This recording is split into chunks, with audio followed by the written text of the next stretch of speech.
gentlemen. Okay, we're streaming. We're streaming. We're live. All right. No more dirty work.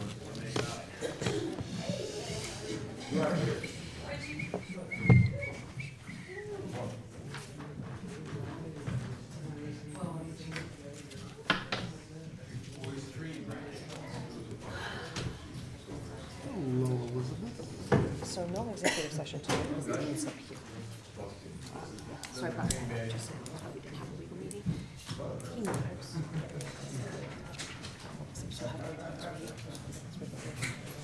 So we're gonna do the full shot tonight. We're gonna do 2 separate presentations and a full shot. So are we still meeting? So after the meeting, we're still at the time.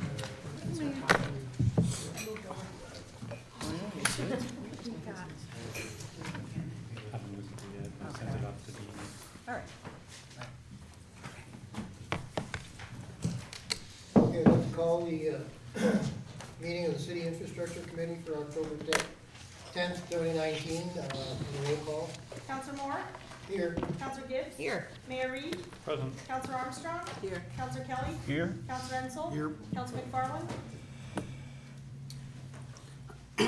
Okay, we'd like to discuss budgets for, the water and wastewater, I believe, the public works.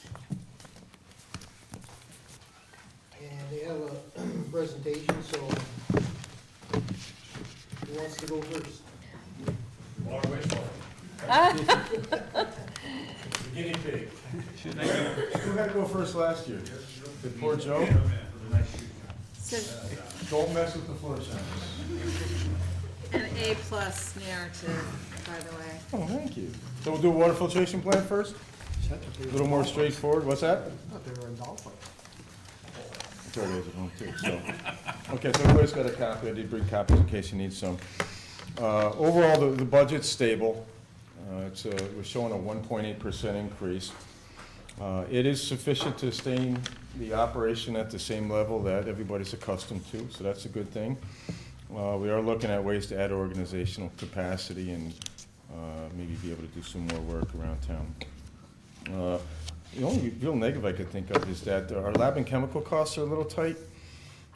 Chemical costs have been rather volatile. Sodium hypochlorite in particular has been on the increase, so I think we're going to be okay, but depending on how much we use and whether we get a different price on bidding, that we could be back having a conversation sometime next year. And then sometimes regulations change or health department asks for additional sampling. If we run into that, then that could affect what we budgeted for the lab costs. So if we go down to the comparison of the 2019 to 2020 budget, expense-wise, the overall budget's up under $10,000, which is 1.8%. Payroll's actually down 1.7%. Overtime is up, but what I've done is restored that to the 2019 level. When we first, in 2018, we budgeted $14,000. 2019, we budgeted $14,000, and then at some point, it got adjusted down, maybe $1,800. What do you attribute, John, the increase in payroll, but yet decrease in overtime? I was hoping nobody was going to ask that question. Decrease in payroll. I actually found a bust in one of the spreadsheets that we use to sum some of the payroll costs. So it was overestimating the payroll by like $8,000. We never caught it, so found it this year. So we just took that back out. And then overtime, we're on track to run close to $14,000. So it's as good a number as any. Yeah. Equipment's the same as it was the last few years. Contracted services up almost $5,000, so we did add $5,000 for anticipated increases in chemical costs. I did add $10,000 to what's called the capital outlay account. Not every department uses that. With a typical capital project, you establish it, and that project spans as many years as you need to finish the work, and then you close the project. With capital outlay, you can do capital work out of your operating budget, but only during the course of that 1 year. One of the things we ran into this year was we did an in-house project taking out some really big valves out at Mead. We had to buy bolts, we had to buy welding stuff, a lot of little things here and there where we were running through the capital project. That got to be a little cumbersome, and it was driving finance a little crazy too, because usually in a capital project you're seeing a big ticket item. And they're saying, why is there a $200 invoice for this or a $300 invoice for that? So this will streamline that smaller kind of work so we can just do it, get it done, don't have to run through a capital project. Other than that, personnel level's the same, and we don't expect any change in the level of service that people have been accustomed to receiving on the drinking water side. Very good. Are there any other questions for Mr. Rupp? Yeah, what do you hope to do to increase organizational capacity? Taking a look at the way we staff and do our work assignments. So we're going to be running into a lot of capital construction projects. A lot of times you hire a consulting engineer to do the inspections and some of the project management. What we're going to take a look at is see if we can use some of our in-house staff to do the more limited daily inspections, visiting the job site, documenting which contractors are there, how many people they have, what they're working on, and then if they identify anything that looks like a problem, bringing it to my attention so we can bring the consulting engineers only as we need them to. Okay. That's a model we've used a bunch of times down at the wastewater plant. It's worked really well. We did it a little bit at the water plant, some other projects, but we're going to be taking a closer look at how we can expand that, especially with all the work that's coming towards us. So. Okay, on the wastewater side, the Water Resource Recovery Facility. Similar sheet, similar language. That budget's stable. 2.9% increase overall. Most of that's attributed to some capital outlay additions that I'll talk about in a little bit. But it is sufficient to sustain the operations, again, at the same level of service that our people are accustomed to receiving. We're also taking a look down there at how we staff, how we assign work to see if we can squeeze some, it's not really more productivity, it's higher level productivity. Our guys are busy all the time. But sometimes it's, cutting grass and painting and doing minor repairs here and there. We might not do some of those things quite as often if there's a big need to do some inspections or higher level work where we get more bang for the buck. So that's those are the kind of things we're looking at there. Negatives, same with the lab and chemical costs, volatile market. Our biosolids disposal costs, that can be volatile too, depending on how much hauled waste we're taking, how much sludge we actually generate. And we are anticipating at least a slight increase in tip fees at one of the facilities that we take our treatment solids to.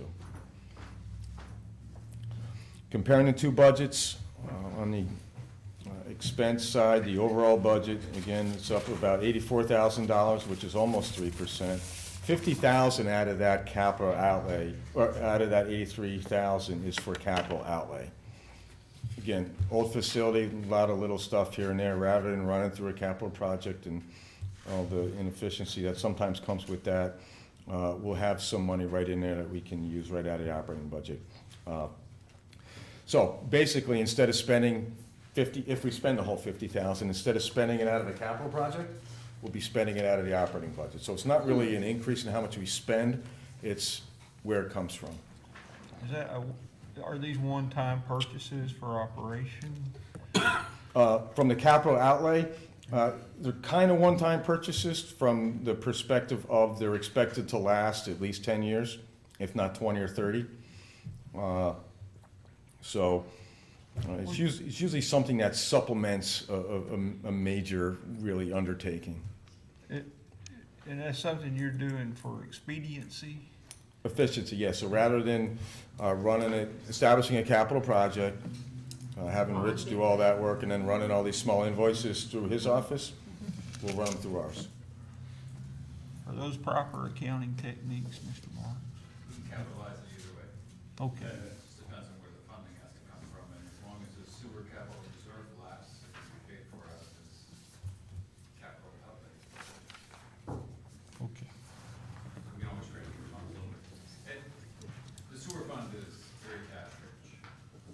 The Okay. numbers I sent John have it as an $856,000 surplus to date.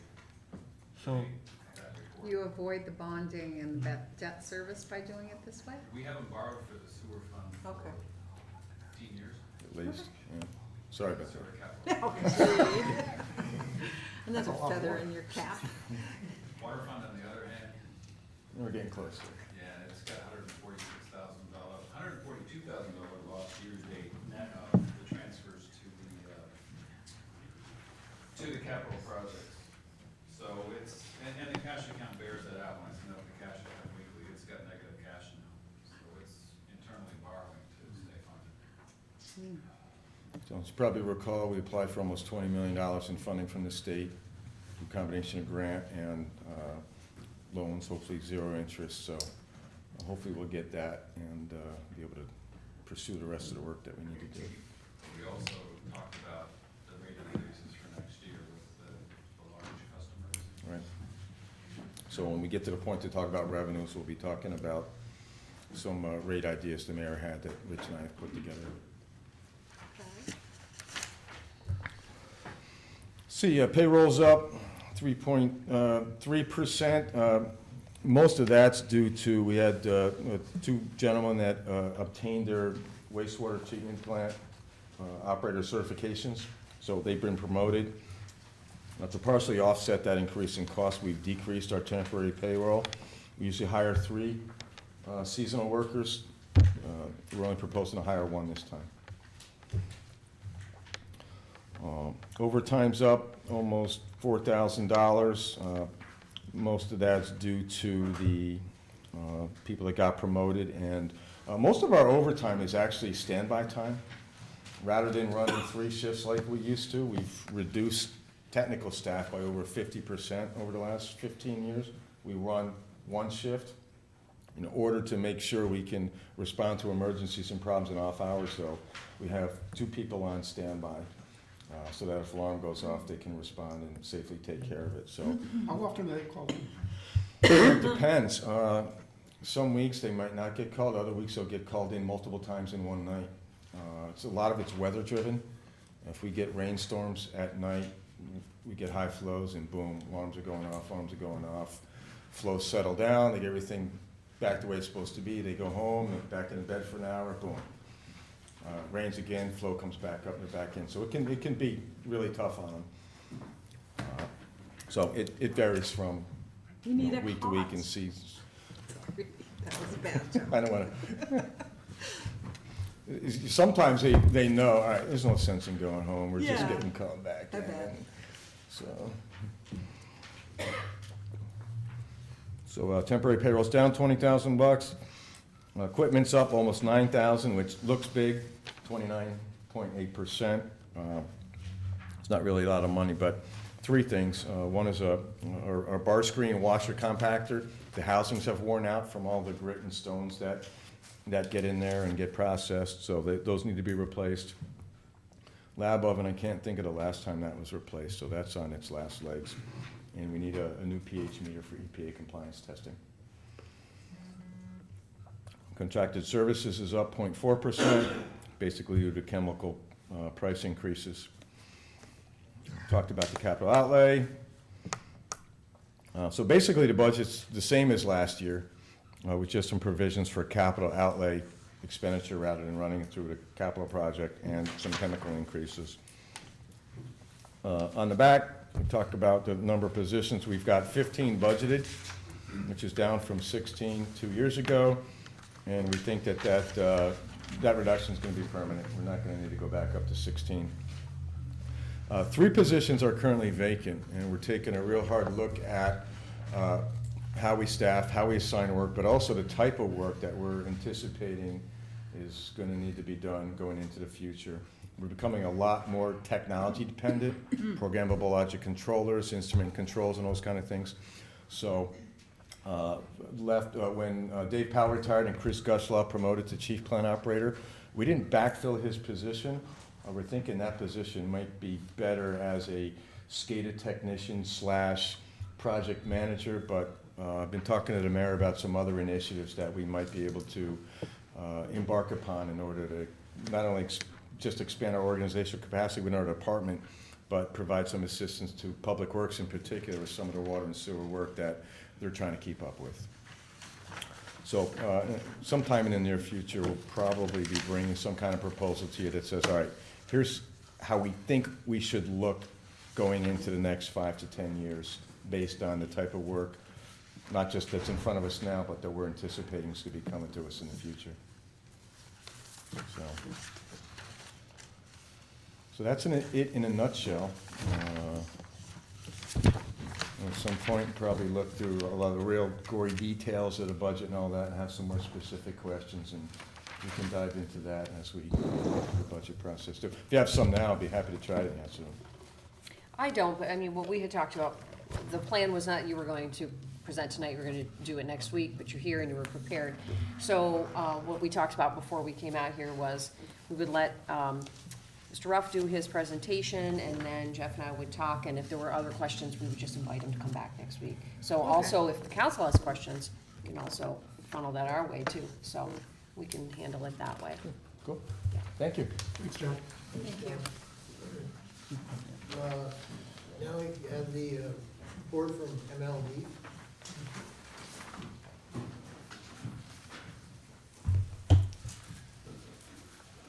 Good evening. Basically, our budget is fairly similar to what it was last year, which worked out very well for us. We have some reductions that we have in there. We expect, based on the weather of last year, which we've been told is going to be similar this year, we'll see what happens. We projected about a $300,000 cut. If it changes, well, we'll just add that back in. Additionally, due to debt reservicing that finance has done, we see about a $27,000 savings on that. Increases, well, we see about a $27,000 increase in healthcare. MOD, unlike other departments, we also pay the healthcare for our current employees, but also our retirees, so they were included in that. Our healthcare runs a little bit over $900,000 a year. So that's where the bulk of our money goes. So how'd you arrive at that number? That was provided to us by Mr. Marks. He provides us all the benefit numbers. Richard, was that modified based on Mark Crawford's estimate from a day or two ago? He thought that we'd come in a little bit better actually. Hasn't been touched yet, no. So we may be able to. 4.3% increase is what he originally estimated, and that's what's been budgeted for 2020. So we'll try to get you those Mm, numbers okay. next week or so, of what So the other increase projections are. conceivably could be less than the 26? That's right. He's recommending to keep it consistent with last year, so it'd be zero increase. He was looking at a reduction actually, but he was saying budget same. But budgeted as a 0 increase? Yep, so that would take 4.3% of that cost off across the board. And there's a combination of better healthcare management. I think he's doing a great job in his analysis and moving people to more efficient plans. And our staffing is smaller too, so I think that helps as well. He thinks it's primarily because of the pharmacy benefits manager changes that we've gone through. And which is what I think in our last conversation was almost half of our medical costs are in the pharmacy area. So if we can figure out a way we can deliver that, you know, typically exactly the same drug, just maybe delivered in a slightly different way, sometimes mail order, sometimes different purchasing agreements, et cetera.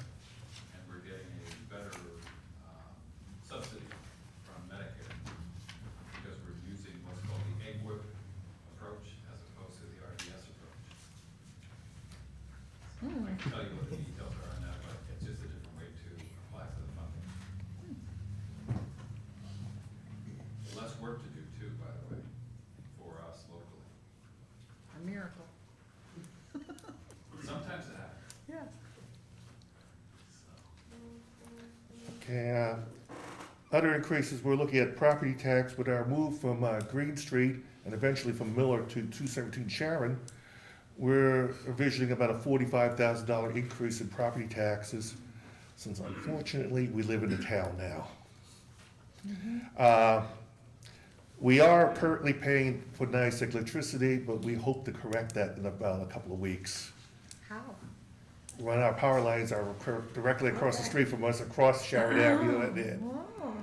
My tariff allows, if it's city-owned and operated and within Clinton County, I can service it.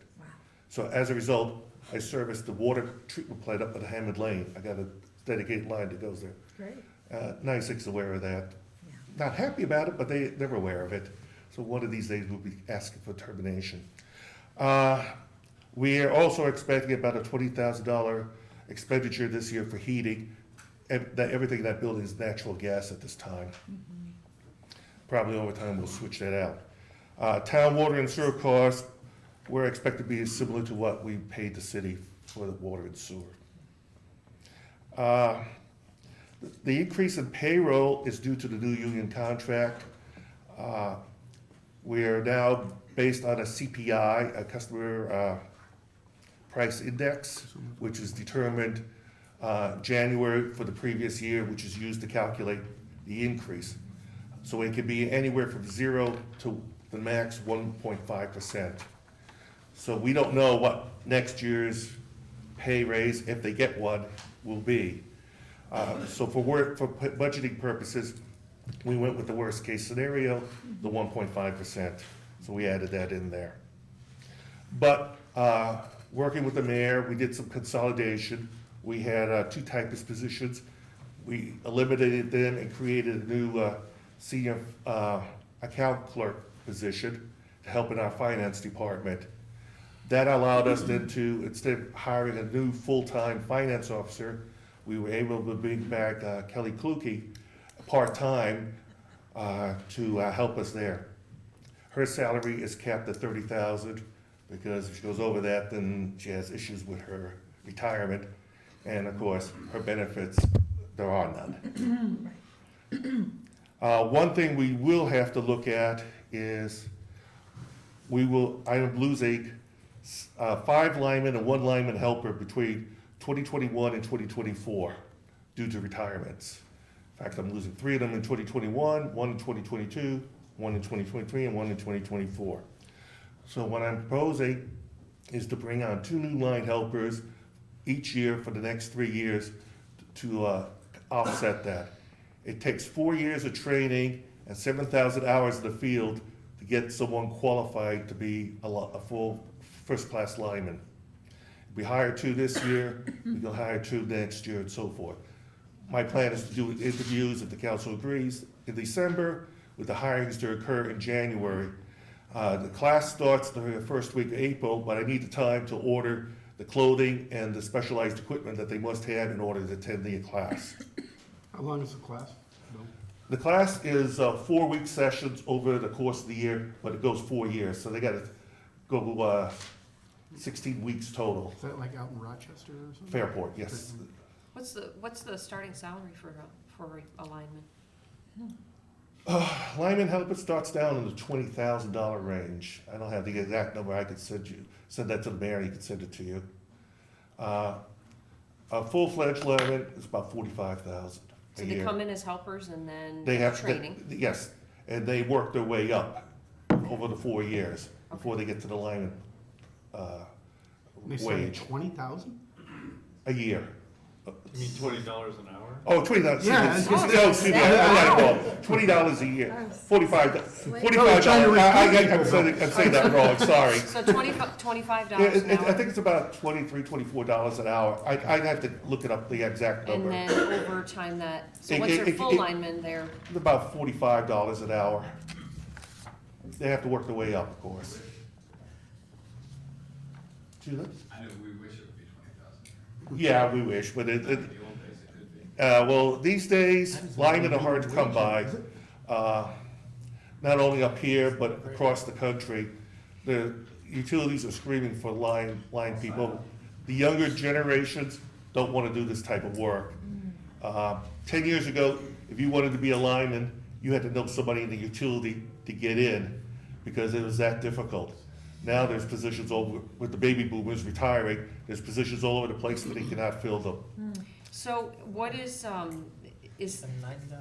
does this salary compare to a lineman hired by, let's say, NICEAG, or is it the same? NYSEG pays them more because they travel more. if they get called out, they may not, when I call them out, they gotta work in the city of Plattsburgh. Okay. If NYSEG calls them out, they may have to drive all the way down to Albany, because the region goes all the way down there.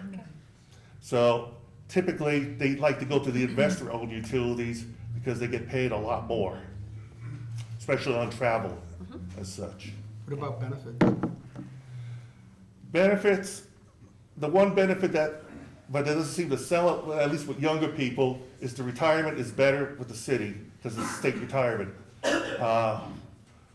The one at NYSEG is 401K, but they don't worry about that until they're 60.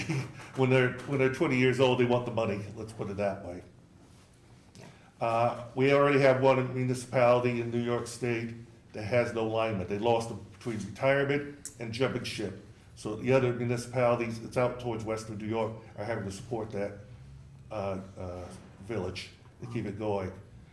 In fact, here, normally, in the past, when we begin the line helper exam, which is a civil service exam, we usually get about 200 applicants in the past, and about 100 wind up sitting, and about 70 wind up passing the test. So we'd have a nice long list. This last time we gave the test in January, 18 applied for the test, 15 showed up to take the test, only 12 of those passed, and 4 of those on there, I believe, are no longer interested. So, Now, is that test also for other municipal lighting? the state of New York gives it across the whole state, so at the same time. No, but is it just for linemen, or does it? It was a lineman helper's exam. It's not a lineman's exam, that's a different exam. It was a line helper, which is the entry level if you wanted to be a lineman for the municipals. How do our salaries compare to other municipal? Usually they try to copy us, but when you start comparing it to the investor, especially the last couple of years, they're starting to jump because they're having trouble recruiting. So they offer them all kinds of. Well, that's right. The point of my question Yes. was, would this job be attractive to employees at other municipal lighting? We had one a couple of years ago left Ross's Point to come here. And there's no training required, or are there any prerequisites required before you apply? They have to have basic electrical experience because they have to get through the line helper exam. They basically ask them, basic electrical questions, electrical tools, identification, stuff like that. Now, when they go to take the lineman test, of course, it's a lot more complicated and a lot more detailed. Thanks. So that is my plan for succession, to fill those positions, so we continue to have enough bodies on hand to maintain the system. Right now, we have 10 linemen, so if I lose 5 of them, that's half my workforce right there. And linemen work on the lines, I presume? Yes, they work on the lines, they work on the substations, they work on the transmission lines. And how many total do we have on payroll? We have 10 linemen and 1 groundsman and 2 electricians. They're substation electricians. They do the basic work at the substations, maintaining the transformers and stuff in there. They also take care of the traffic lights. The regular linemen, they do all the power lines. They're also responsible for maintaining the street lights. And then I have 2 additional people who are responsible for tree cutting to keep the trees out of the power lines. Secondary function of that is then we take care of the city's tree issues that in areas where there's no power lines. But the primary is to take care of keep them out of the power lines. Trees and power lines do not mix. Sure.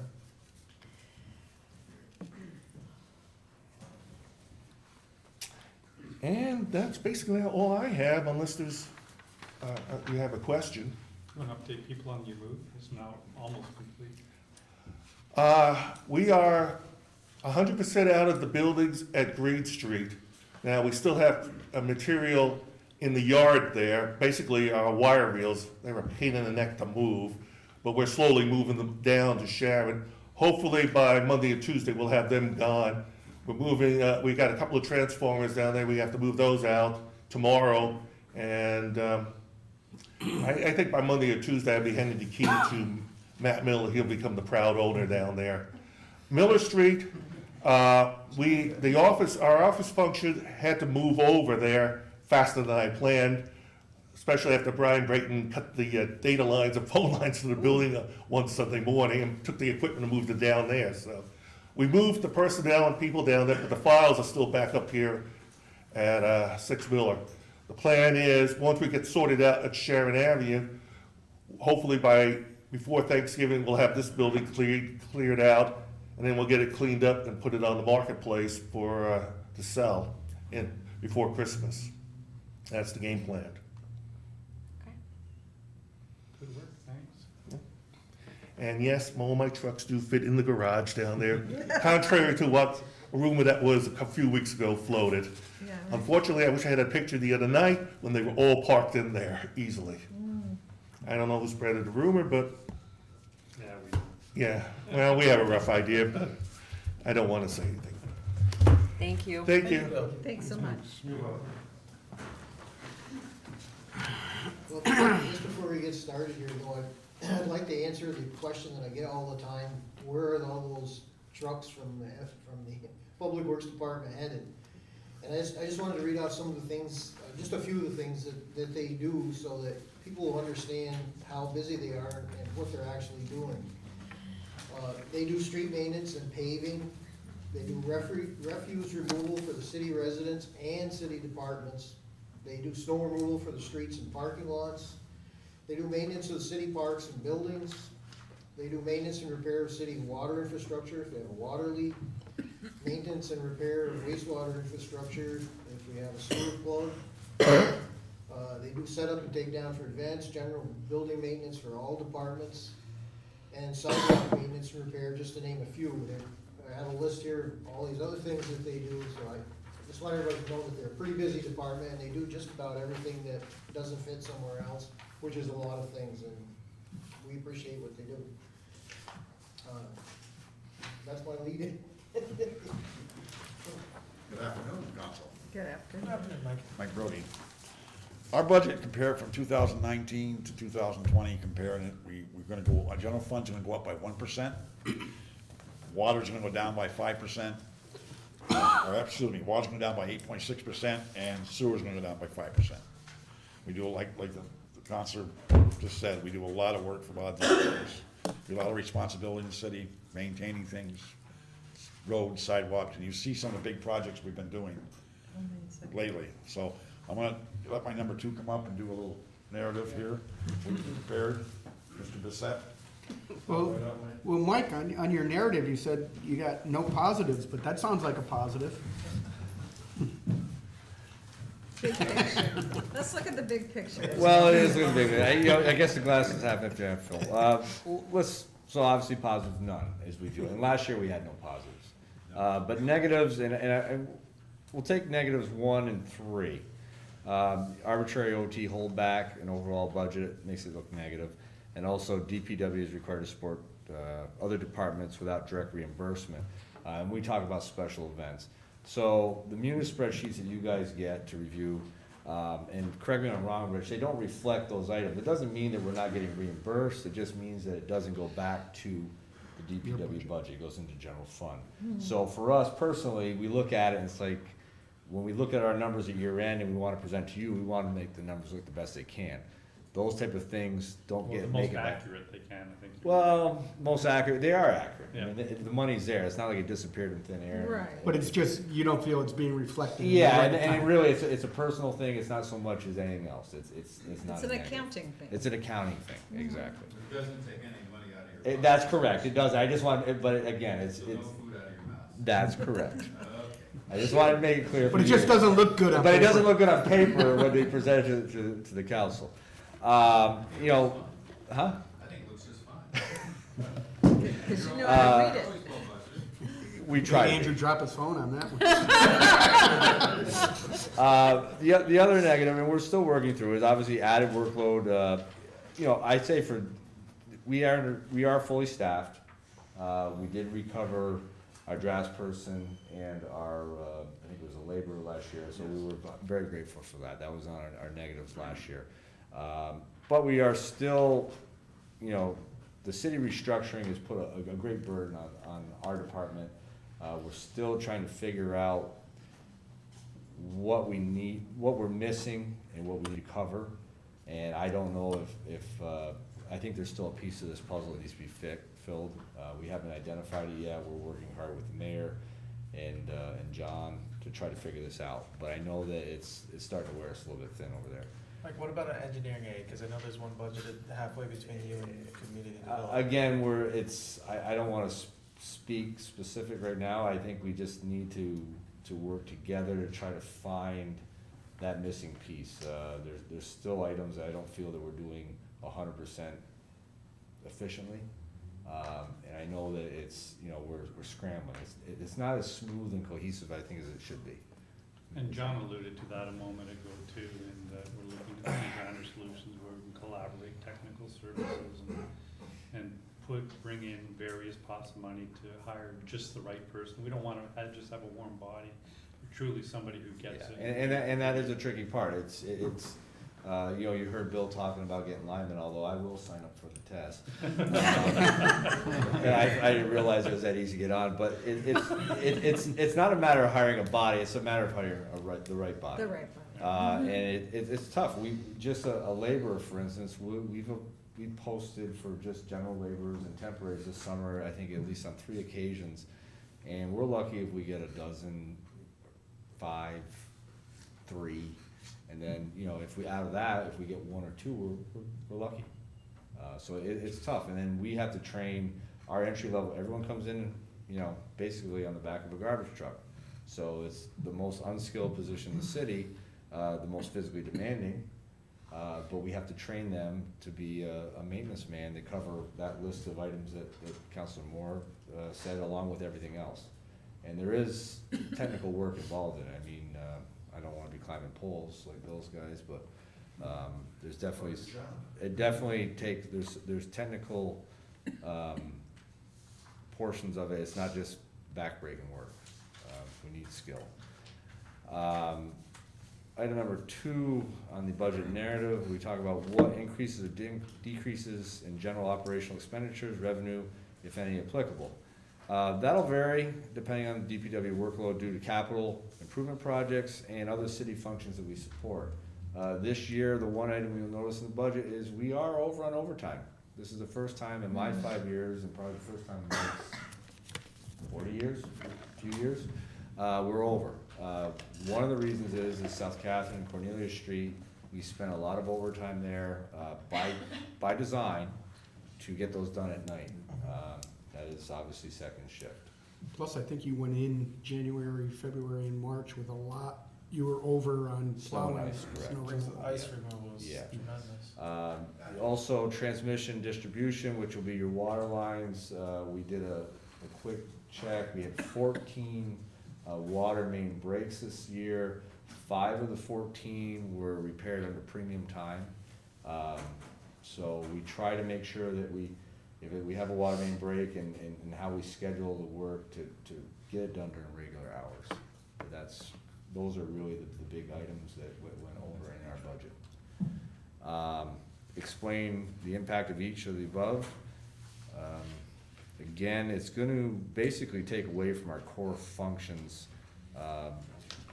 you know, maintenance. When we start doing road construction, for instance, and we start doing the support, because we are hiring in contractors to do stuff, but what we are is taking on additional work, the maintenance protection of traffic, the repair to existing utilities, which requires operators, and it's helpful, and we save because we're a lot cheaper than hiring a contractor out we hire our guys out at anywhere from $16, $17 an hour up to maybe 25. Their people start at $55 an hour for a laborer.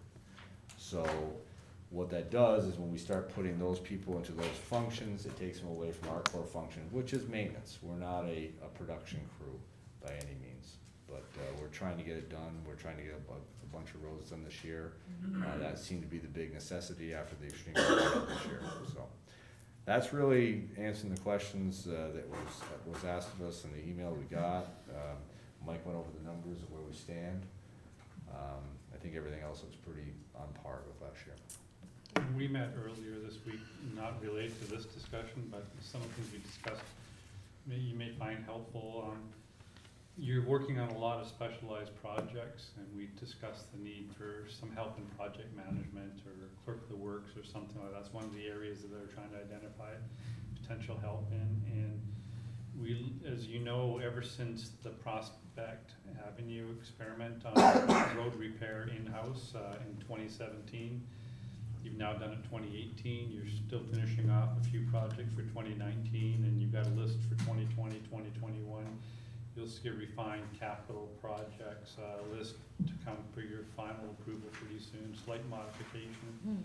But we've been estimating that the actual amount of general fund money going into road building, and you're doing a couple miles of road, a few miles of road each year at this point, is somewhere between $700,000 to $900,000 a year. So that gives you a perspective of what 700,000 up to now, maybe 900,000 the next couple of years will kind of buy you with regard to deliverables to the public.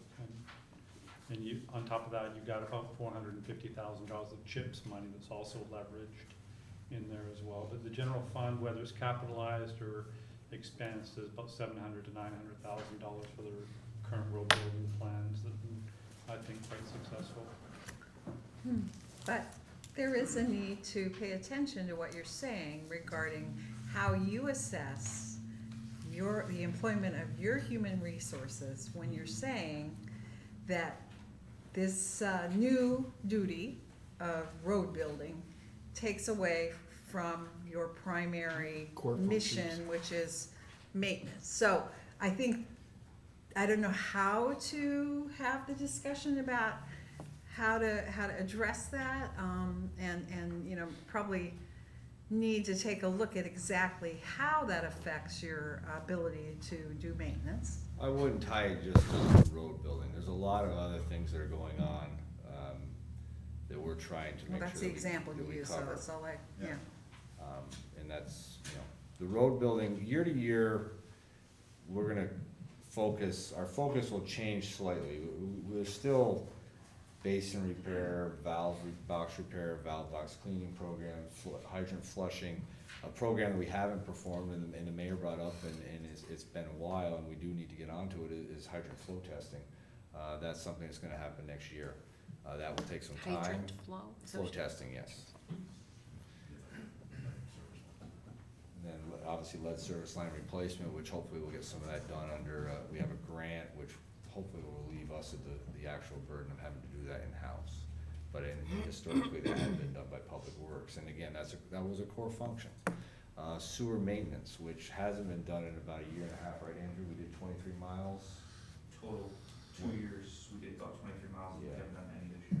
Yeah. And we should be doing about 23 miles every 2 years. So, you know, whereas we're benefiting from the savings Yes. that come from your department contributing to whatever the other functions are that you hadn't normally done, you are saying that you are worried that you are neglecting some of the things that, Some of the stuff we can let go a little bit, but we can't let it go that long. That's right. You know, and that's something where Mike's experience comes into play. He knows the systems in the city better than anybody, and certain things that we can sort of put on the back burner, but certain things you can't. well, And I don't. and I guess how do that's you the- plan for those in your budget? How do you You know? prioritize them? That's just it, we prioritize them. This year it was pretty cut and dry. The roads were in really tough shape, the public was And it's not happy, and. so gratifying to see them all fixed up. And, It's just beautiful. I have gotten a lot of people reaching out and expressing thanks on the roads, the road construction. We're trying, and like I said, I think if we make this next little push here, we'll get a couple, I think we've got 4 more. If we can get it done before the weather turns on us, and then we can just, it'll be more manageable. Last year, at the end of the season, to be quite honest with you, got out of control. Oh, my God. You know, we just could not keep up with the potholes, everything just The come apart. weather was against you too? Yeah. Yeah, Spring was brutal. yeah. So, anyway. Thank you. Is there a chance that little portion of Beekman is on the list this year? 21? I have a question, please. Last week, Rochelle, with the help of some others, came Lots of up help. with a figure for how much DPW spends in labor and other costs for the rec complex. And would you say they're your biggest customer, the rec complex? You mean for repairs, is that what you're asking? Yes. Do you spend more of your time with that department than with any other department? I know water and sewer, of course, take up a lot of your time, but. But they're reimbursed, but they're part of that is paid for out of. Water. What other departments are We've demanding got of that your time? two-page list that you never get for that copy. Yeah, you requested that. A couple weeks ago. Hang on, It may vary. I've got a copy. Based on departmental demands, what they need done from us. And from year to year, it varies, so. Depends on what's going on in the shop. I have that. The reason I brought it up here tonight is because I think that we should take into account your costs for all of our department reviews so that we can understand exactly where your labor's going. And it's extensive. You know, we had talked about this, well, I asked for this, and then we've talked about it, and then we talked about it again before tonight. It's expensive, it's very extensive, and this doesn't get charged back to the other departments. This is also part of the conversation we had prior to coming out here tonight, that, so I think the example you used, Mr. Mayor, was, oh, you wanna take a look at that? So for, I think you said, special events, if the police need to be called, is this how you, the example? So police have to come in and help a special event, then the charge goes back.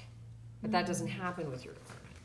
So their department is handling kind of everything across the city, and it's not getting expenses back to their department. Of course, Bill, or Chamberlain. Well, if I described that, You gotta be confused with police charging back other departments. that's what the mayor Or what? explained. Well, for instance, a special event, the police will give us a bill for like $2,000 for overtime for an officer. Right, but that doesn't get charged anywhere internally. Well, it's accounted for, Okay. right? Out of the special events. It's not taken out of the police actual costs against their budget and charged someplace else.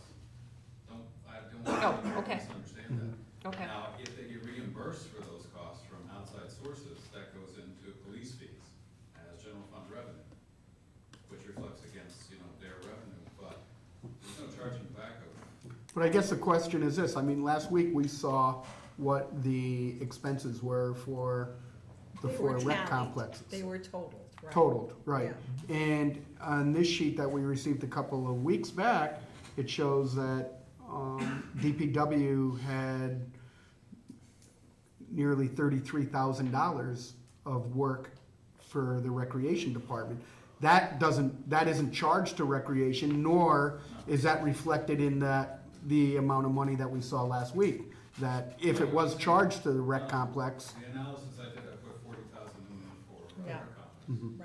Right. So That was not charged back. So the business cases Richard's been constructing for us is trying to calculate all those costs, and hopefully Open Gut will allow us to see those more easily. But I think the point is that they're kind of obscured, but we need to make good decisions Right, knowing they're- what all those numbers are. Well, there are and costs also- that aren't being, That's right. And it also addressed. accounts for the employment of human resources that we need to acknowledge. Yeah. right. It would be quite the accounting exercise to start charging back for everybody's work. Right.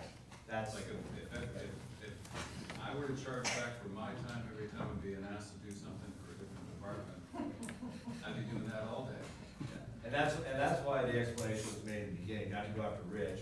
It was just, I wanted all you to be aware that, yes, we're getting reimbursed. For instance, we have a half marathon, and I'm actually the person that generates the bill. Christie does the work order, we send it over to finance, and we send a bill out, we get a check back, and it goes back to general fund. So we're getting reimbursed. It's just that on paper, when Richard does it, he doesn't go back under a line. So when you see our budget, you look at percentages, and like I said, it's not a big deal as long as you know it. I just want you to realize money, but just sort of. It isn't. And it's not looking at revenue Yeah. generation by DPW. Correct. But it isn't really appropriate to distort your expenses by charging revenues back to your expense accounts, because then you don't know what you're actually That's spending. an account, that's sure, yeah. You've gotta, keep the apples and the oranges separate.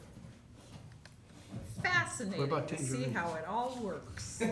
I mean, and to have that understanding, I think, I've spent years on the council, and to the level of analysis and discussion about things that it's just like risen over the years in my mind, partly measured by my ability to understand it, because it's explained in terms that I can fathom, right? Rather than just looking at a spreadsheet.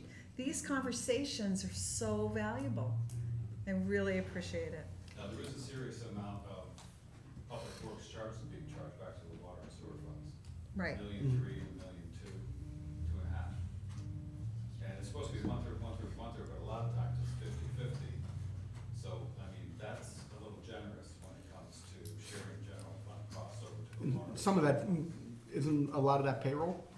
Or, It's a lot of different. It's across all items, I mean, it could be equipment costs, it could be maintenance costs, we have an excavator for use on Copying all the costs, copying contractors, bringing in contract costs, all sorts of things.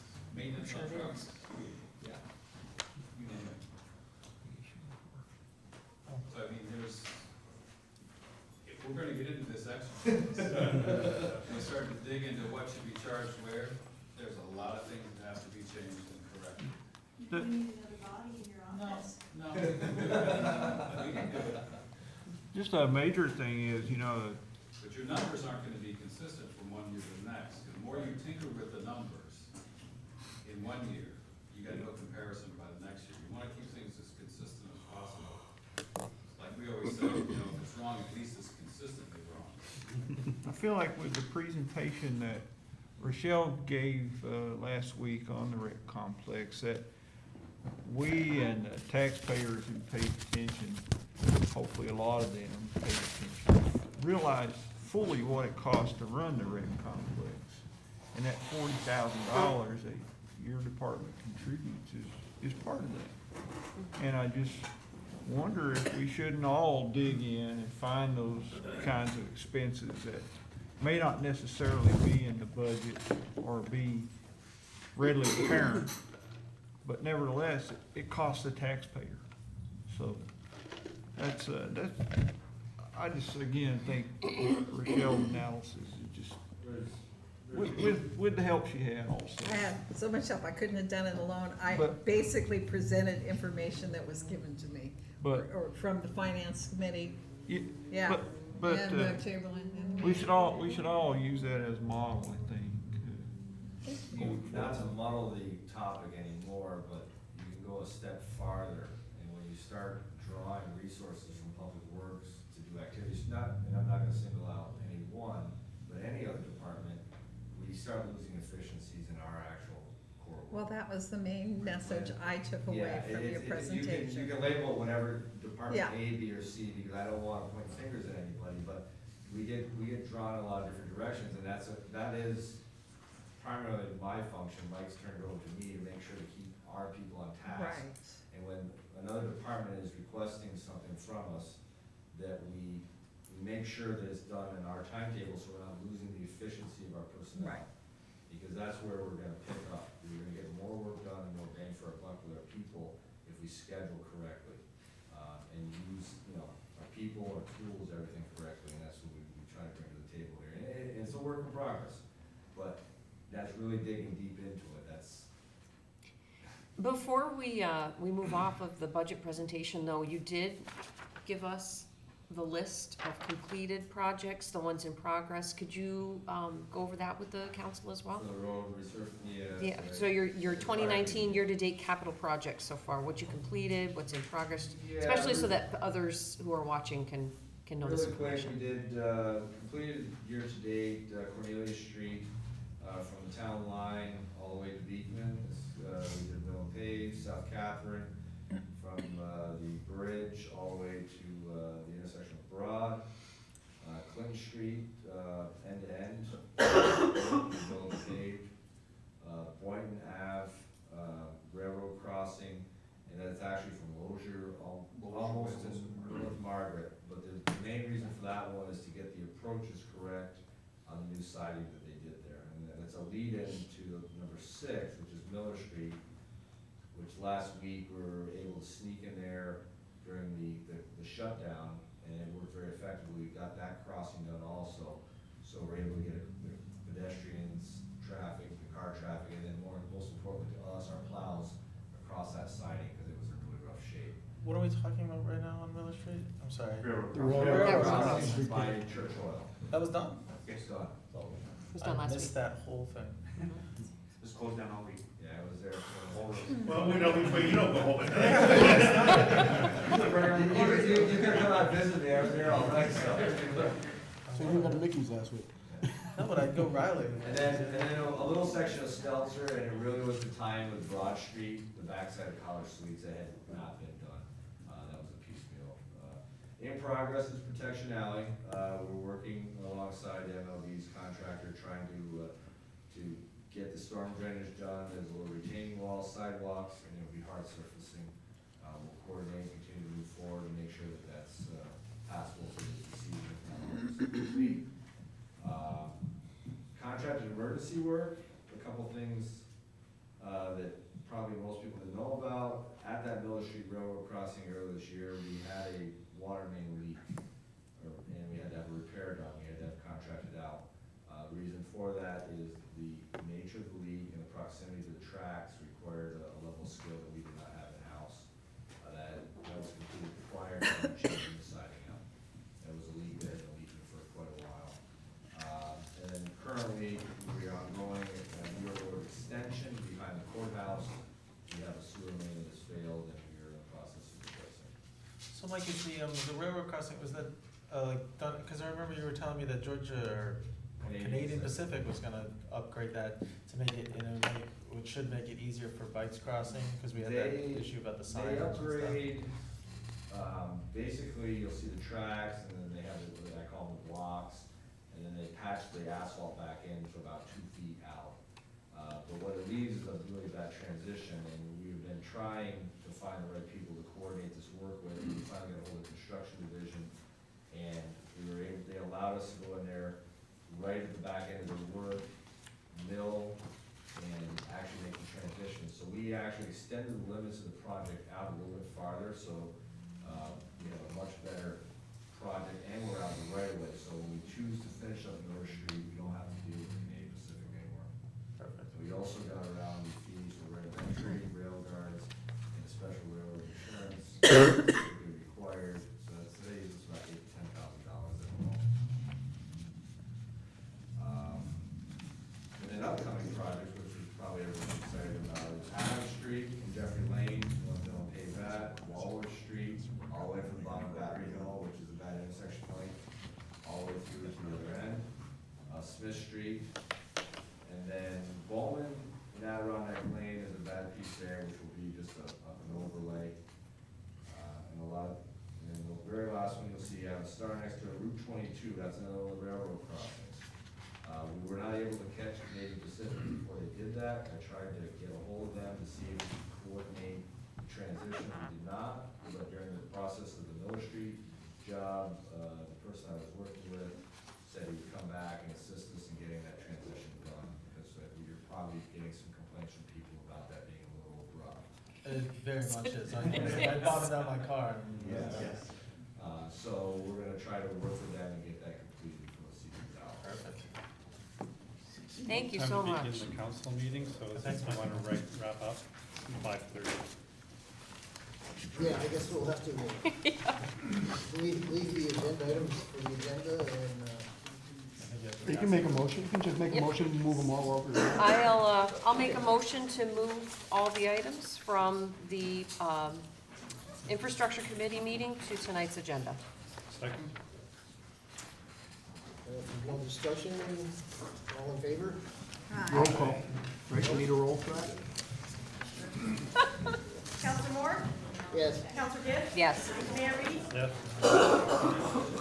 Okay, at this point, just recommend that we move to adjourn. Yeah, I'll make a motion to adjourn, because we're running late. Second. Okay. Counselor Moore? Yes, roll call. Counselor Moore? Yes. Counselor Dick? Yes. Mayor Reed? Yes.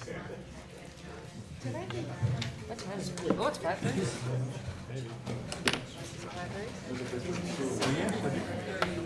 Wow. Presentation. That's the sewer work they're doing over at New York Road, behind the city courthouse. Oh, my goodness. Yeah, Oh, are we? that's the work they're doing on the sewer behind the city courthouse. And it's shot, the sewer shot. It's full of roots, collapsed, clay tile. Oh, so when you see the Right, bill for and that, I it's will gonna be tell a you, little bit up my there. neighbor's cat has been using my yard, all my pretty mulch for the box. I haven't seen that. Are we starting? I think so. Okay. Let's begin tonight's council meeting with a pledge of allegiance, please. Pledge allegiance to the flag of the United States of America and to the republic for which it stands, one nation, under God, indivisible, with liberty and justice for all.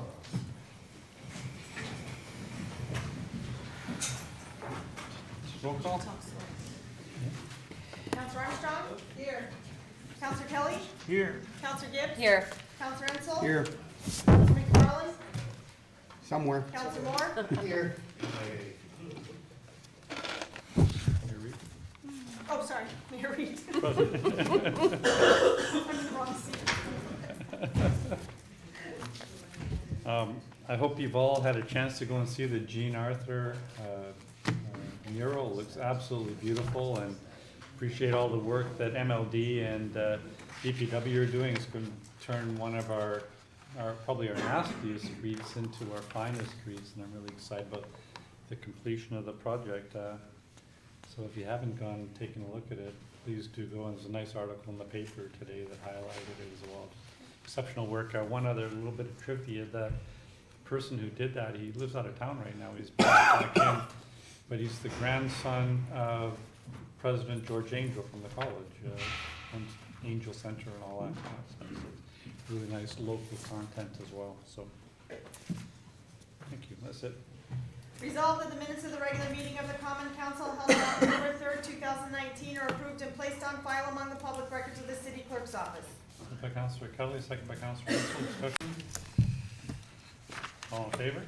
Aye. Opposed? Passed. Resolved that payrolls of the various departments of the city of Plattsburgh for the week ending October 9th, 2019 in the amount of $479,720.39 are authorized and allowed, and the mayor and the city clerk are hereby empowered and directed to sign warrants drawn on the city chamberlain for the payment thereof. Moved by Councilor Kelly, second by Councilor Gibbs. Discussion?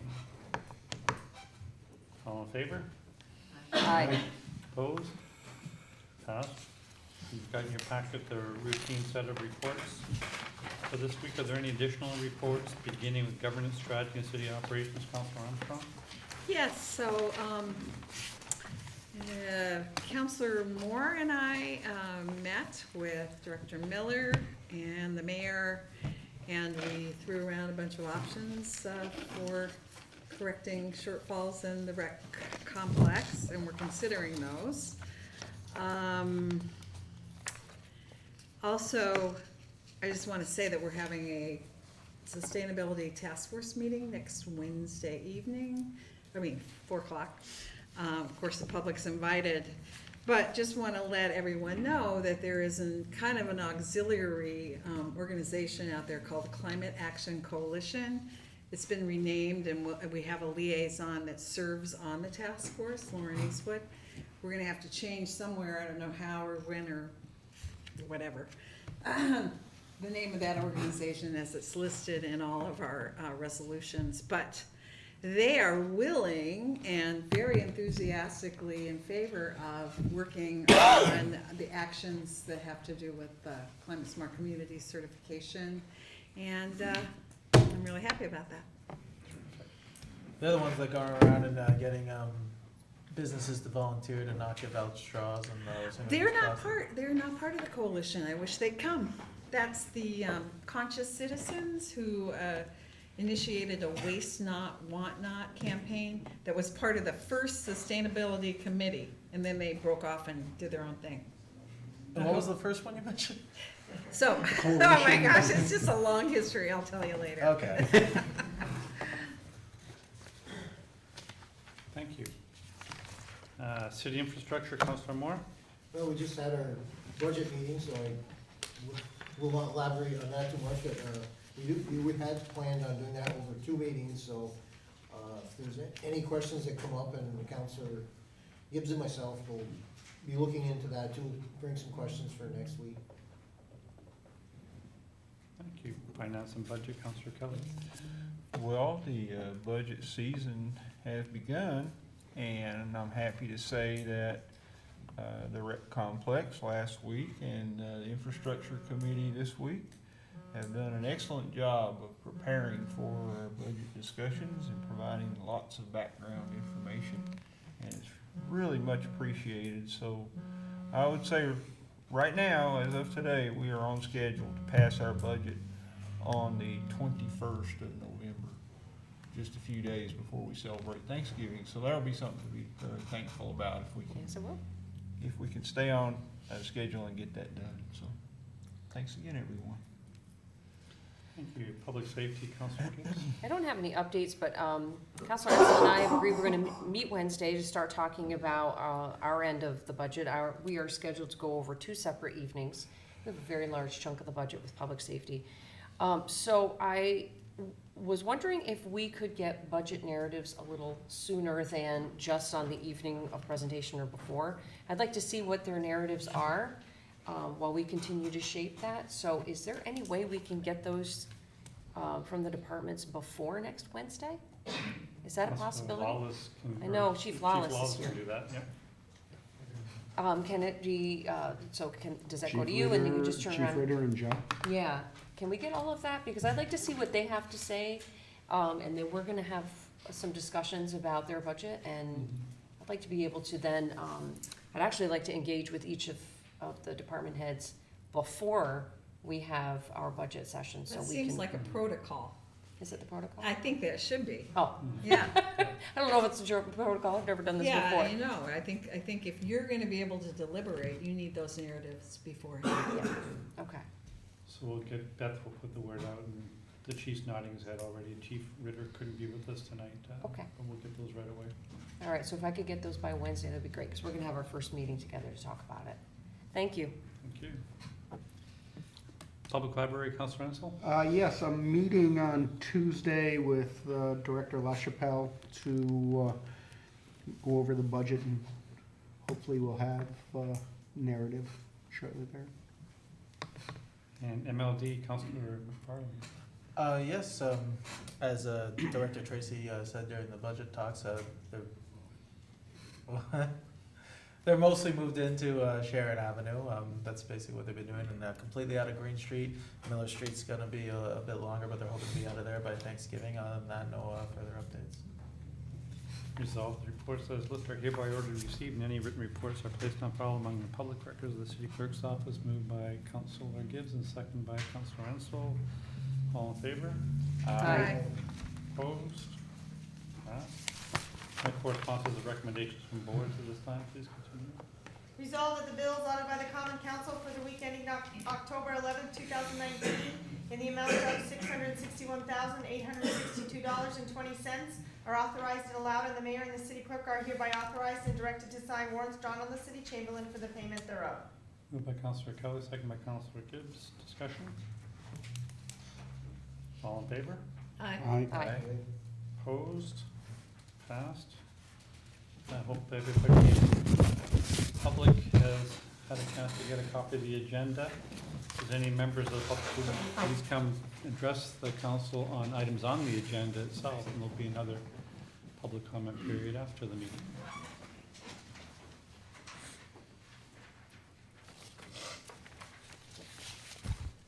I see a representative from Eagles Nest is here, and we did publish your reports as well. Thank you very much for that. Seeing none, please continue.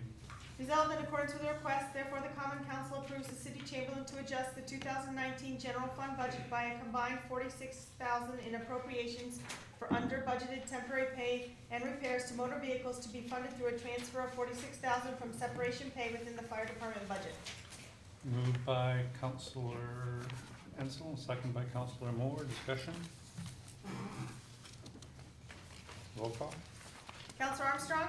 Yes. Counselor Kelly? Yes. Counselor Gibbs? Yes. Counselor Ansel? Yes. Counselor McFarland? Yeah. Counselor Moore? Yes. Whereas in accordance I'd with like to move the motion and waive the reading. Moved by Councilor Armstrong, second by Councilor Ansel. All in favor? Aye. Opposed? Passed. Discussion on the item B itself. Don't we have to wait 30 days after announcing our intent to be lead agency to be declared lead agents, or? You announce your intention to be lead agency, letters are sent to all involved agencies with the project. If you receive responses and consent to the original lead agency request before those 30 days have elapsed, then you can forego the remainder of the 30-day period. So you're saying we've gotten consents to from all the agencies? Correct. Oh, that's the only question I had. Thanks for that clarification, Counselor. Further discussion? Roll call? Counselor Armstrong? Yes. Counselor Kelly? Yes. Counselor Gibbs? Yes. Counselor Ansel? Yes. Counselor McFarland? Yes. Counselor Moore? Yes. Resolved in accordance with the request, therefore the common council authorizes entering into a wastewater treatment plant operation agreement with the Point in Saranac Lake, subject to the final contract approval of the mayor and the city of Plattsburgh Corporation Council. Moved by Councilor Ansel, second by Councilor Gibbs. Discussion? Yeah, John, can you just tell me real briefly what's going on here? Sure, the Points of Resort in Saranac Lake, they have a wastewater treatment facility, and they need a chief plant operator and an assistant plant operator by state regulation.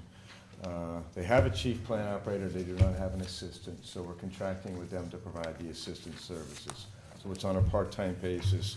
It's a very similar contract to what we did with the town of Dannemora for the Lion Mountain project, so it makes kind of a nice little loop from Lion Mountain to Saranac Lake and back through, so. Now, I guess, John, my question is, contractually, does the money go to individual or into the city? No, it comes back into the sewer fund, so the individual gets, he gets his pay, with a $1.50 an hour bump on it, but we also, the rate that's built into it includes benefits and all that other stuff, so. Basically, it's all quote-unquote profit. We've had to restructure somehow we do work assignments. This individual's had to agree to actually do the work, and other people have had to step up and fill some other gaps, but. Approximately how many hours, say, a week or a month would that take? Probably out there between 6 and 10 hours a week. It's probably as much driving time as it is time at site, but we get paid for the transport also. Thanks, John. And this is something we've obviously discussed because we don't want to run that department at all too thin, but on the other hand, we appreciate the fact that your resource, your expertise is being used as a county-wide or even multi-county-wide expertise resource at the same time. This is the third example of doing this now where we're lending that kind of expertise to other groups on an at-cost basis. Any further discussion? Roll call? Counselor Armstrong? Yes. Counselor Kelly? Yes. Counselor Gibbs? Yes. Counselor Ansel? Yes. Counselor McFarland? Yes. Counselor Moore? Yes. Whereas by resolution dated August 6, Make a motion to waive the 2015, reading and move the resolution forward. Counselor, do you mind? I just think that this is a statement that needs to be recorded and relayed to the public, if you don't mind. Withdrawn. Okay, thank you. Whereas by resolution dated August 6, 2015, the Common Council of the City of Plattsburgh resolved to encourage city departments and city residents to refrain from the use of GMO seeds and to refrain from the use of pesticides in the practice of lawn care and beautification, in part to protect pollinating insects. And whereas human contact with glyphosate, a prominent herbicide, has been linked to certain cancers, and there has been national media coverage regarding litigation against the manufacturers of glyphosate. Whereas in early September of 2019, the Press Republican reported about the application of an herbicide which likely contained glyphosate of city property located between Lake Champlain and the Terry Gordon Bike Path. Now therefore, it is hereby resolved that the Common Council of the City of Plattsburgh reaffirms its resolution dated August 6, 2015 in whole and in particular with respect to encouraging city departments and city residents to refrain from the use of pesticides and herbicides in the practice of lawn care and beautification. And it is further resolved that the city departments shall refrain from any use of pesticides and herbicides in the maintenance of city property absent written approval from the city mayor. And it is further resolved that no pesticide or herbicide may be used by private parties on city property absent written approval from the city mayor. This resolution will take effect immediately upon approval by the Common Council. By Councilor Armstrong, second by Councilor Renzel. Discussion. Yeah, I really appreciate the fact that we're reiterating our commitment to this policy and strengthening the resolution for 2015. And I want to thank Councilor Kelly for having initiated that resolution back then. You know, particularly since unfortunately, we're becoming all too aware of the negative effects of the things that we used to not even think about at all. But glyphosate, Roundup. And, you know, I look forward to the day when the city will have a green procurement policy that will ban the use of these, or, you know, even the purchase of these things in city. You know, the more we know about nature, the more we're realizing that there are terrible effects, harmful effects that not only locally impact nature, but as a whole impact nature. So I'm really happy that we're doing this, and I just hope that we can never have an exception that will allow the mayor or any other sitting official to grant permission to apply these. And I know you agree. Any further discussion? Roll call? Counselor Armstrong? Yes. Counselor Kelly? Yes. Counselor Gibbs? Yes. Counselor Renzel? Yes. Counselor McFarland? Yes. Counselor Moore? Yes. Whereas the Imperial Dam located on the Saranac River in Plattsburgh, New York is a Class C or high hazard dam, its failure may result in serious damage to residences and infrastructure such that the loss of human life or widespread substantial economic loss is likely. And whereas the masonry portion of Imperial Dam is owned by Main Mill Investments and the earthen embankment is owned by the New York State DEC. And whereas Imperial Dam has a long history of serious uncorrected safety and habitat deficiencies. And whereas the impounded water behind Imperial Dam allows for thick ice to develop, which exacerbates ice jams downstream. Most recently and notably the ice jams, which impacted city infrastructure in the Underwood Mobile Home Park. And whereas the impounded water behind Imperial Dam is not used for any hydropower, electrical generation, or industrial use. And whereas in addition to these safety deficiencies, Imperial Dam presents an absolute impediment to fish spawning and fish passage on the Saranac River. And whereas improved fish passage and improved health of the landlocked salmon fishery in the Saranac would likely increase tourism and recreational opportunities within Plattsburgh.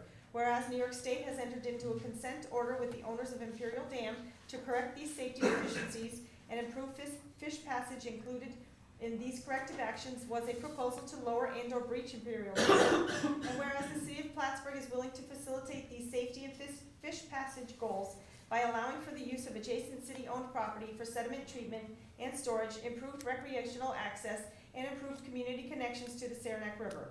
And whereas the City of Plattsburgh's Common Council received a presentation by the Lake Champlain chapter of Trout Unlimited in September of 2019 regarding these issues. Now therefore it is hereby resolved that the City of Plattsburgh Common Council supports the removal of Imperial Dam so that these safety deficiencies with the high hazard dam will be resolved. Salmon will regain their historic spawning grounds and ice jams in future will be mitigated. It is further resolved that the City of Plattsburgh joins and supports the efforts of the Lake Champlain chapter of Trout Unlimited to petition New York State to remove Imperial Dam. It is further resolved that the City of Plattsburgh has available adjacent city-owned property to facilitate the removal of Imperial Dam and any sediment upstream of the dam. Moved by Councilor Moore and second by Councilor Gibbs. Discussion. These whereas provisions at the beginning, they're the result of a study or something? This has been an ongoing discussion for the city, I think even well before I joined. I don't know the full history. I do remember I think it's it going was back on the 10, legislature. 12 years, it's Yeah. gone back a ways. I've seen a number of public forums around the county on this 5 or 10 years ago. Yeah, I remember discussion on it, or, on about a year ago, and so this would be to help petition to the state for the removal of the dam. Correct. It's nothing the city can actually do itself, and I would actually encourage other municipalities to also join along the Saranac River, like the town of Plattsburgh, Saranac itself, to do similar resolutions. We can return Saranac River as best we can to its natural habitat, given that there's no commercial use for these facilities anymore. Yeah, well, I'd just like to say, it serves no useful purpose, and it's actually a hazard to leave that there. It doesn't make sense to try to fix something that's broken like that. Like I said, it doesn't have a real use anymore, so it would be great if we could eliminate that It really would. problem. And as you may recall, as some experts approached us after the Underwood trailer home flooding, which I think caused millions of dollars of damage, that said that they were exasperated by the pooling of water ahead of the dam and how it disrupts the natural flow of water that would normally clear out much of the ice. We've also had a mobile park removed completely lower in the Saranac near the cemetery a number of years ago that may not have been necessary had that river been flowing properly. So there are some economic consequences for our residents as well. A good part of my ward is in the path of the Saranac River should that dam break.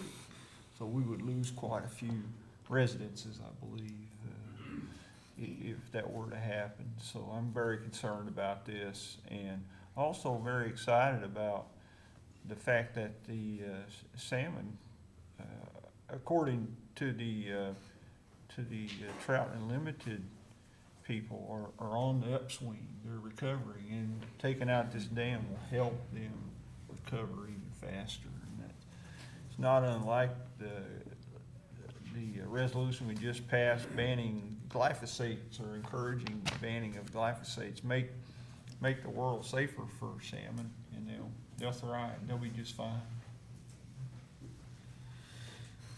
Any further discussion?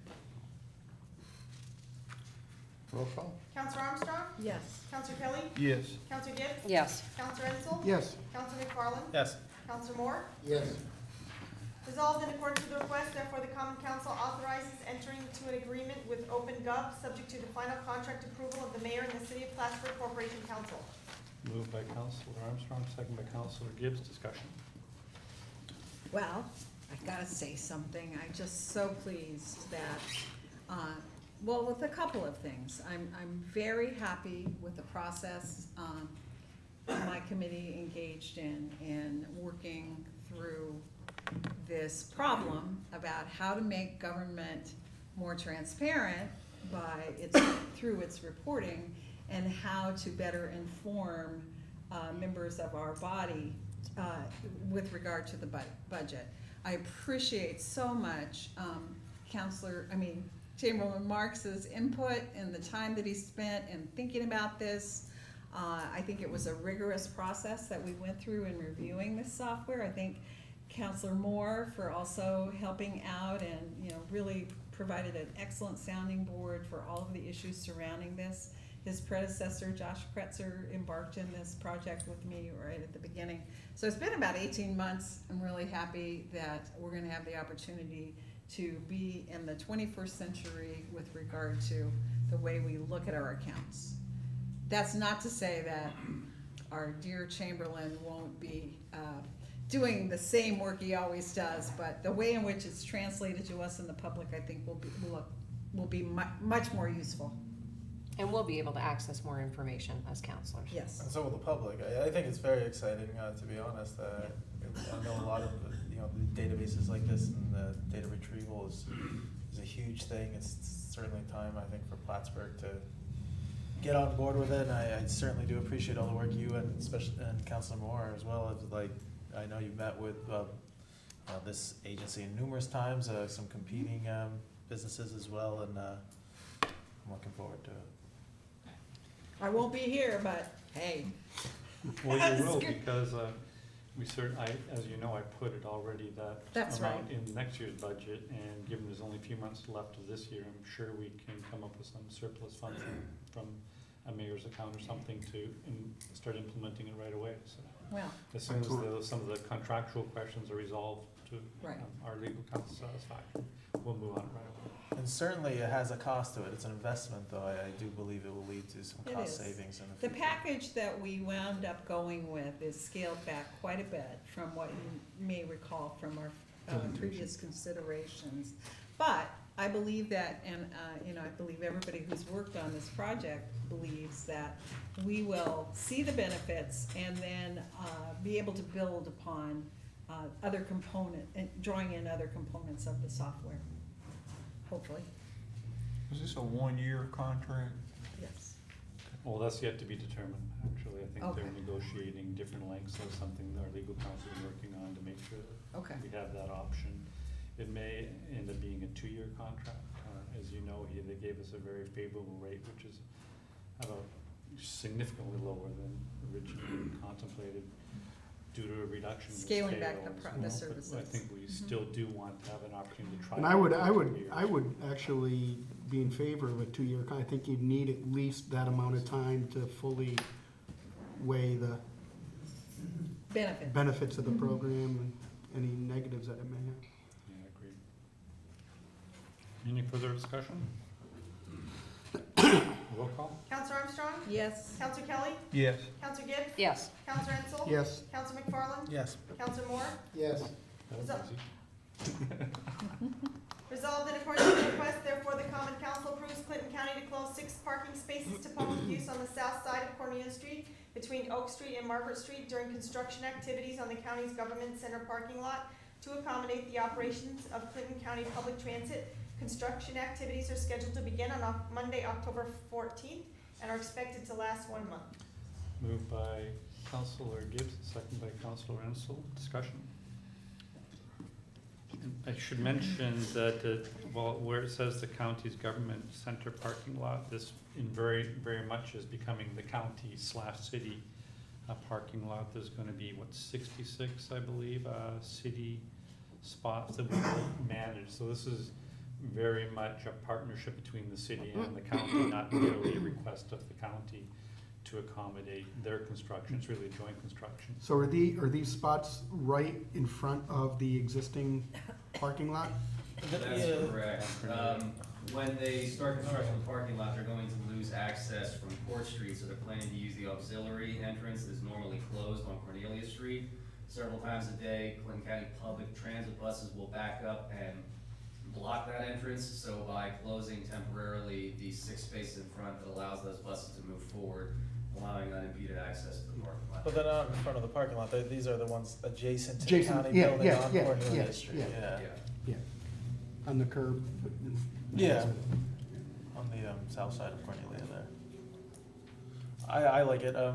First of all, as far as replacement parking options that were proposed in the parking study by John Forster, he proposed mostly shared use agreements as well as angled parking spots.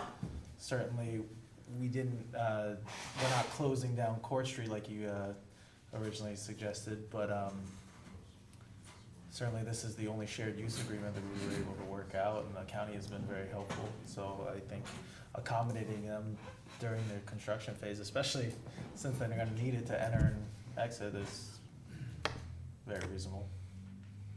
And very cost efficient, I believe.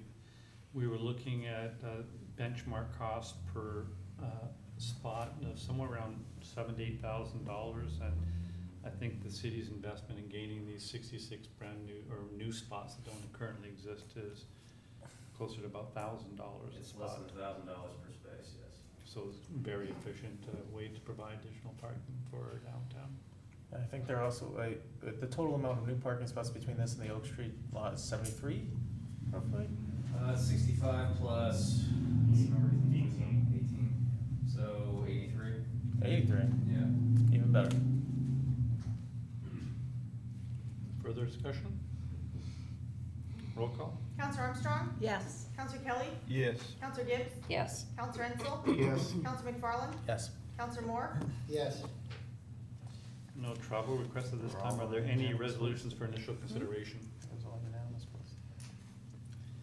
Any new business or additional counselor reports? I have something that I wanted to talk about, which isn't really a counselor report, but I wanted to promote the Strand Theater. They've got a juried art show going on right now until the 25th of October, and I always feel the need to really promote all the art that they're doing there, and it's all local artists. It's really fantastic, so if anybody is interested in going to check that out, I think we should definitely do that. And speaking of art, I wasn't The able to go mural, to the yeah. unveiling of the Jean Arthur mural. Maybe some of you were, and you probably were, but wow,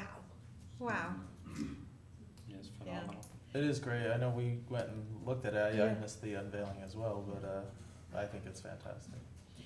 I took a walk on the Terry Gordon bike path, and, you know, of course I had a little bit of sadness when I passed by the areas that were devastated by the herbicide, but at the end of the trail, I spotted something new. I don't know if any of you know this, but remember how we passed, you know, the resolution that said, okay, Empire Trail, go ahead and help us out and fix things up.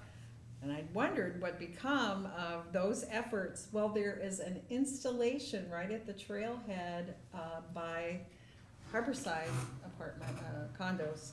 It includes panels, interpretive panels about the trail and about Lake Champlain. It's got pump repair station Oh. and a bike pump. That's awesome. Not a pump repair, you know, like a Tire tire repair? repair. I couldn't believe how cool that was. And then 2 benches. Oh, that's all right. They're stones, big, huge pieces of granite that are, you know, for people to sit and. This is on the end over near the town line? No, it's No, the one the that north end of it. intersects On J Street? Hamilton. Okay, yeah. Yeah, By where there's the talk of relocating the park, park. yeah, Okay, so nice. I got pictures if you wanna see. I'll take a look. Any other new business or counselor reports? Yeah, I have one item I'd like to fact check. It's something I heard on the street, and, you know, we work very hard to get these numbers, and it had to do with the marina, okay? And that, you know, the debt service was the reason it was running in the red, but I wanna correct that it runs in the red without even including the debt service. We're gonna lose about $40,000 at the marina. And doubling the size of it would most likely double the loss on it. Oh, But- so someone suggested that we double the size of it? Yeah, I heard that on the Okay. street, and, you know, if you're losing money on something, it's usually not a good idea to make it bigger. And if you include the debt service, and I think I heard the number expanded out there, like how much money it would generate in 10 years. What they didn't put in there was how much the costs were to operate that for 10 years. So gaining $1 million and having $1.5 million in expenses is not a good move. So, you know, you have to look at both sides of that, and I will say that, you know, these numbers are coming right from our Chamberlain. They're not the final numbers for the year, but they're pretty well close now, because there's not a lot of expenses left there. It is not a moneymaker, even without the debt service. And you add in the debt service, it's a big money loser. So I just wanted to get those facts out there. And I'm You're gonna try to standing do- by our Chamberlain and Yes, our I am. reports. Thank you.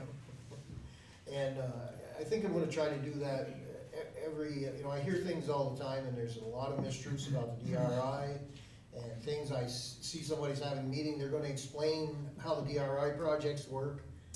They could come here and get the facts. You Or do not reach out need- to us and get the facts. Yes, or you can get the facts from somebody who has nothing to do with it. So, you know. Or an axe to grind. Yes. Well, I'm glad you brought that up, because I was actually just contacted by a woman in my ward, and she asked me to clarify some things about the DRI, and everything that she asked was patently false. So I clarified all those things. So now she and I are having this dialogue back and forth about, okay, well, this is what I'm hearing. Is this true? Nope, let me direct you. And, oh, what's the most current plan? And so I gave her the link to the community development office. So I'm actually glad that people are finally reaching out, because this has been going on for so long. And this is the first time I've had a back and forth dialogue with anybody in my ward with questions about the DRI project. And I hope that it keeps happening, so that we can quell that misinformation and make sure that people are coming to the council, because we're the ones that have the answers, so. And I know I've spoken a lot, you probably want me to shut up, but this is a perfect segue. I was going to mention what a wonderful turnout we had last week. So many people interested in the fate of Recreation Complex.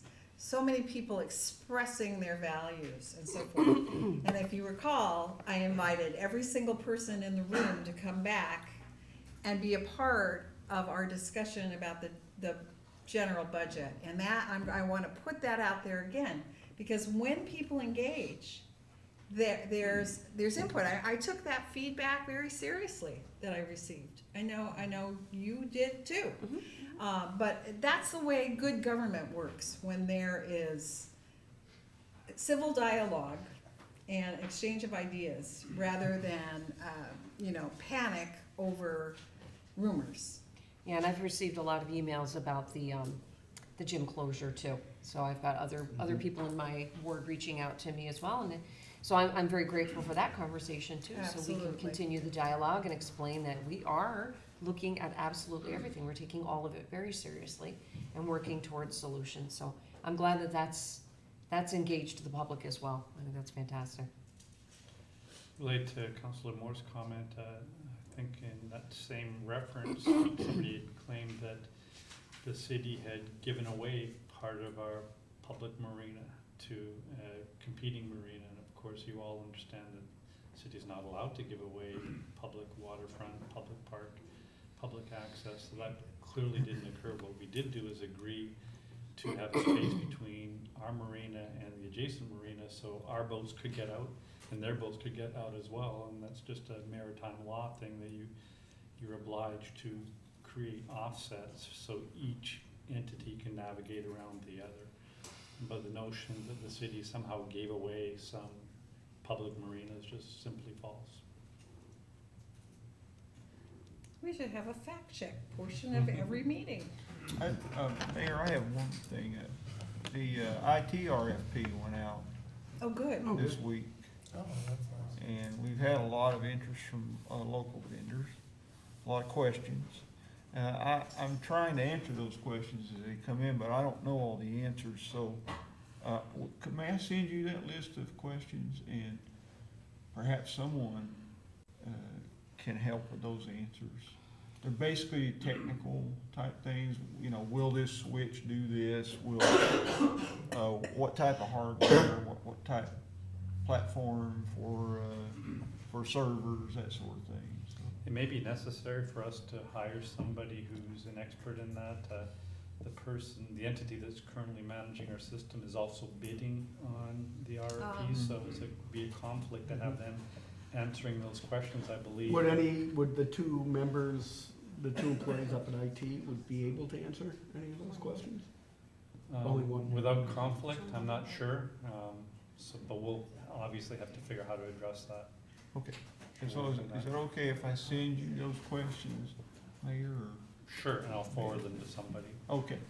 And then I wondered, as we go through this process and start to evaluate bids, we need to know our current total IT spend so that we can easily see, is this change of operations that we're about to make going to increase spending or decrease spending? So in order to know that, we need to know exactly what we're spending on IT initiatives today. So I'm sorry, I should have thought of that months ago, but it'd be really good to know that now.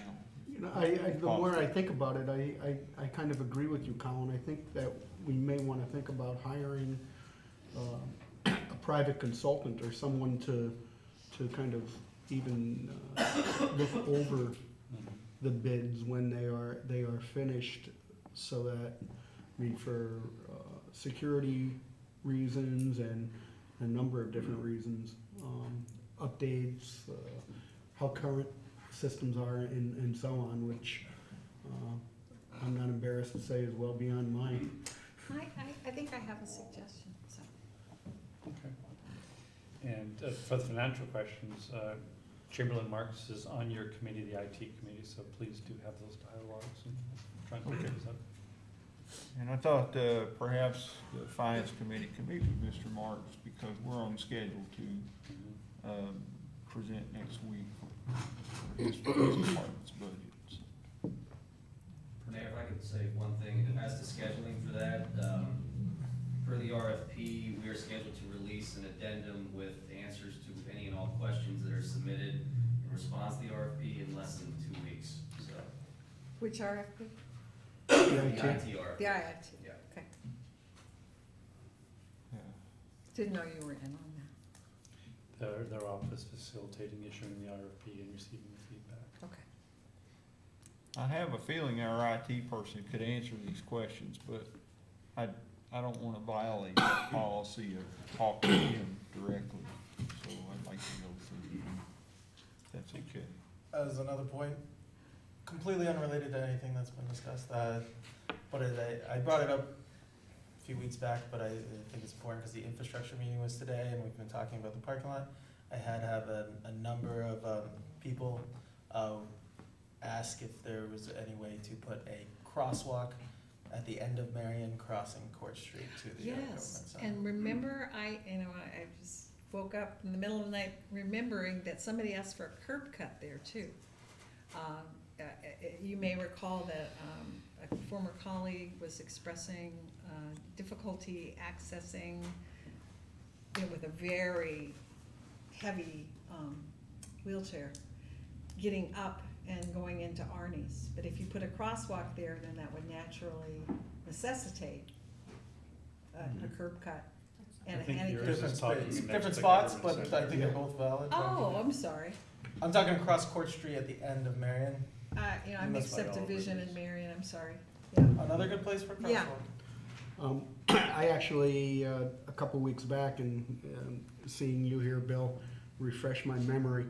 I had a colleague at the college ask me if there was any way we could change the timing on the stoplight at the corner of Beekman and Broad, so that it, on the Beekman and exiting the college, if it could at least stay green another 10 or 15 seconds, because they said it changes just way too fast for And there's a for backup. The traffic. problem is Beekman is not considered the main street, Broad is considered the main street, so the light dictates to Broad. I mean, we could change it, but then people are not gonna be happy. Yeah, I mean, they've there's said more to me that, traffic boy, on it changes, when, there are times their traffic is way backed up on Beekman and. But then and I've seen the traffic up there, the light changes, and I don't know what some people do, but watching their phones or something, and they sit there before somebody starts beeping the whole way, and then they start moving. That'd be me beeping the horn. Okay. No, but I said I would bring it up, and I'll take a look at it. I tend to agree with them, and I know that we have some other college employees here and some past college Is that what employees. your ears turning red? I'll take a look at it Okay. and see what we can do. Yeah, I think it's green, maybe 10 or 15 When we seconds. start playing with the lights, then we get, the end of the contingency comes in. Yeah. complaining. Yeah. No, I understand. I just said It's like tree cutting. I would bring it up. Yeah, fair enough. I was at the light on Court crossing Oak this morning at about 7 a.m. and that light must have been green for 1 second. tops. I think we're setting a record for counselor reports. Or complaints. Right. Any other additional council reports? This is now the time for the meeting for public comments, any shared concerns, please come forward.